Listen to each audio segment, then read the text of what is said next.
Hello दोस्तों, स्वागत है आपका मेरे इस सैनिक समाचार चैनल में।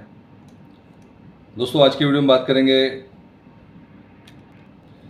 केंद्रीय कर्मचारियों के लिए और पेंशनर्स के लिए। दोस्तों, दो इम्पॉर्टेंट अपडेट हैं और यहाँ पर डीए के जो आंकड़े आ चुके हैं, जो डीए आपका दोस्तों अगस्त महीने के एआईसी पिन के आंकड़े आ चुके हैं। आप जानते हैं कि हर महीने जो है एआईसी पिन के आंकड़े आते हैं और उसके बेसिस पे ही आपका डीए जो है फाइनलाइज होता है। दोस्तों, जुलाई महीने के ऑलरेडी आ चुके थे और अब सितंबर महीने की लास्ट डेट पर जो है अगस्त महीने के आंकड़े आते हैं। बात करेंगे दोस्तों कितना महंगाई भत्ते में उछाल हुआ है, कितना एआईसी पिन का इंडेक्स में बढ़ोतरी हुई है और साथ ही साथ जो खाद्य पदार्थ हैं उनके मूल्य में क्या स्टेटस रहा था अगस्त महीने का, उसके बारे में बात करेंगे। साथ ही साथ दोस्तों दिवाली बोनस पर अब जो है बहुत सारी जो है घोषणा होनी शुरू हो चुकी है। प्रोडक्टिविटी लिंक बोनस के घोषणा के बाद से अब जो अर्धसैनिक बलों को और बाकी दोस्तों ग्रुप सी एम्प्लॉयज़ को जो दिवाली बोनस मिलता है उसकी भी अब घोषणा हो गई है, इसका लेटर जारी हो गया है, उसके बारे में बात करेंगे। और साथ ही साथ दोस्तों जो पीसीडी के सर्कुलर है जिसके थ्रू जो है स्पर्श की तरफ से एरियर का भुगतान होता है, उसके बारे में बात करेंगे। दोस्तों, और चैनल पर आप पहली बार हैं तो चैनल को ज़रूर सब्सक्राइब करें, जिससे आने वाली हर वीडियो का अपडेट आपको मिलता रहे और साथ ही साथ बेल आइकन ज़रूर दबाएं। दोस्तों, केंद्र सरकार के कर्मचारियों ने वर्ष 24-25 के लिए जो है उत्पादकता जो है जो बोनस प्रदान किया जाता है, यानी कि पिछले साल का जो है बोनस का प्रदान किया जाता है और इसमें जो है इन आदेश के तहत, और दोस्तों इसका लेटर जारी हो चुका है, इसको ऑनलाइन ज़रूर चेक करें।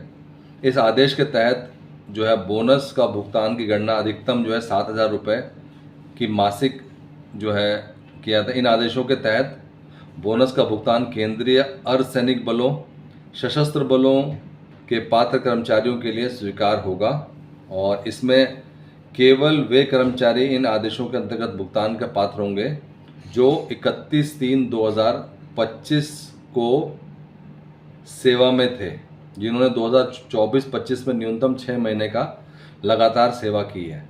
यानी कि अब रिटायर्ड हो गए हैं, तो इसका मतलब ये दोस्तों कि ये पेंशनर को भी मिलेगा और ये पेंशन को जो है उनको मिलेगा जो कि पिछले साल सेवा में थे और 31/3/2025 को सेवा में थे और जिन्होंने 2024-25 में न्यूनतम 6 महीने जो है लगातार सेवा की है। तो अल्टीमेटली दोस्तों 31/3/2025 तक जो सेवा में थे, यानी कि अब मान लिया अप्रैल में इस साल जो रिटायर हुए हैं, जो मई में जो रिटायर हुए हैं, उनको भी मिलेगा इसमें। इसलिए दोस्तों ये पेंशनर्स के लिए है, सर्विस वालों को तो मिलेगा, पेंशनर्स को मिलेगा। और उत्पादकता बोनस की मात्रा की गणना औसत की उच्चतम सीमा इसमें से जो भी कम हो वो होता है और अल्टीमेटली दोस्तों अगर हम बात करें तो 7,000 रुपये है, जो भी उसके बेसिस पे अगर आप पूरे साल काम करते तो 7,000 है। उदाहरण के लिए मासिक प्रतिदिन उपलब्ध गणना सीमा 7,000 है, जिन्हें वास्तविक औसत 7,000 रुपये से ज़्यादा है मानते हुए 30 दिन का जो भी है वो आपका 7,000 हो जाता है। तो दोस्तों ये जो है जो केंद्रीय कर्मचारी पिछले साल काम कर रहे थे और जो 31/3/2025 तक सेवा में थे, यानी कि उसके बाद रिटायर आ गए थे, उनको पिछले साल का उनको प्रोडक्टिविटी लिंक बोनस मिलेगा। इसके अलावा दोस्तों एआईसी पिन के आंकड़े आ चुके हैं और अब एआईसी पिन के आंकड़े जो है उसके बेसिस पे जो all India CPIW for August 2025 increased by 0.6 point. तो एक बार फिर से महंगाई भत्ते में बढ़ोतरी है और अब जो है एआईसी पिन के जो आंकड़े हैं वो 147.1 है। और सीधे से दोस्तों ये उछाल जो है इसकी वजह से अगर हम बात करें कि आपका महंगाई भत्ता कितना हो रहा है वो इम्पॉर्टेंट है। तो इसमें दोस्तों आप देख सकते हैं कि जुलाई में 146.5 था और अब जो है 147.1 हो गया है। तो इसके हिसाब से दोस्तों जो 0.6 का उछाल हुआ है और इसमें फूड एंड बेवरेजेस हो गया, क्लॉथिंग हो गया, हाउसिंग में चेंजेस है। अब हम बात करते हैं दोस्तों इसका जो है आपके एक्चुअल महंगाई भत्ते पर अब क्या इफेक्ट पड़ा है।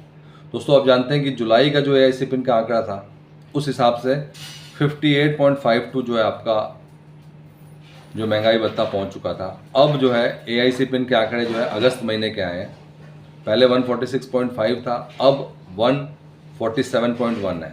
यानी कि अब जो है महंगाई भत्ता अगर हम कैलकुलेट करें तो सीधे सीधे दोस्तों जो है 58.52 से 58.94, अभी भी 59 नहीं पहुंचा है, लेकिन राउंड फिगर अगर हम करें तो ये 58 ही रहेगा। लेकिन अभी हमारे पास सितंबर महीना, अक्टूबर महीना, नवंबर महीना और दिसंबर महीना, अभी हमारे पास 4 महीने हैं। तो सीधे से दोस्तों 59 तो क्रॉस आराम से कर रहा है, क्योंकि आप देख सकते हो 2 महीने में जो है 1 पॉइंट बढ़ चुका है, और ऐसी 2 महीने में और करेंगे तो 2 पॉइंट, तो कहीं ना कहीं दोस्तों 3 पॉइंट यानी कि 60 का पूरा जो है 60 या 61 का उम्मीद कर सकते हैं। तो दोस्तों 58.94 DADR पहुंच चुका है। अगस्त महीने के AIC पिन के आंकड़े जारी हो चुके हैं। दोस्तों ये था आज का इंपॉर्टेंट अपडेट सभी केंद्रीय कर्मचारियों के लिए, पेंशनर्स के लिए। अगर वीडियो पसंद आए तो लाइक कीजिए, शेयर कीजिए और सब्सक्राइब करना ना भूलें। Thank you for watching this video.